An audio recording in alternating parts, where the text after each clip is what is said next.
स्वप्न साऱ्यांचे, स्वप्न घराचे पूर्ण करणार आर्श रेसिडेन्सी।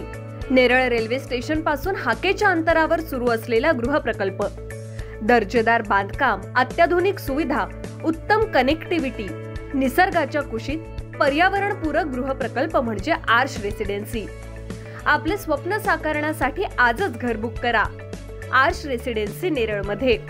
अधिक माहिती आणि बुकिंगसाठी संपर्क 9167112511। गोवंशीय जातीची जनावरं कत्तल करण्याच्या उद्देशानं एका वाहनात भरून जात असल्याचं लक्षात आल्यावर नेरळ पोलिसांनी तातडीनं घटनास्थळी धाव घेत कारवाई केली आहे।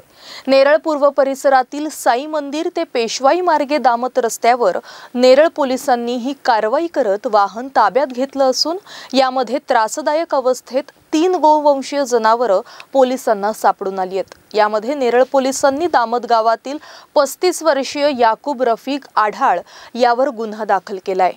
मिळालेल्या माहितीनुसार नेरळ पोलिसांनी मंगळवार दिनांक 24 सप्टेंबर रोजी नेरळ पूर्व परिसरात चोरी करून गोवंशीय जातीची जनावरं कत्तलीसाठी घेऊन जात असल्याचं समजताच सकाळी 7:30 वाजण्याच्या सुमारास नेरळ पूर्व परिसरात साई मंदिर येथे आपला बंदोबस्त ठेवला होता।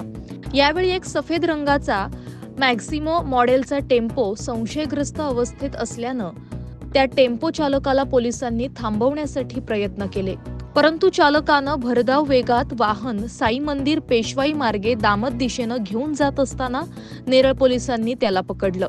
या टेम्पोमध्ये काळ्या रंगाची 3 गोवंशीय जनावरं त्रासदायक अवस्थेत पोलिसांना सापडून आली आहेत। 50,000 किमतीची 3 जनावरं सोबत 2 लाख किमतीचा टेम्पो असे 2.5 लाखाचा मुद्देमाल पोलिसांनी ताब्यात घेतलाय। ही जनावरं चोरी करून आणल्याचं समोर आलंय। दरम्यान नेरळ पोलिसांनी दामत गावातील याकूब रफिक आढाळ यावर नेरळ पोलीस ठाण्यात महाराष्ट्र पशु संरक्षण अधिनियम नुसार गुन्हा दाखल केलाय। महाराष्ट्र न्यूज 24 साठी अजय गायकवाड, नेरळ।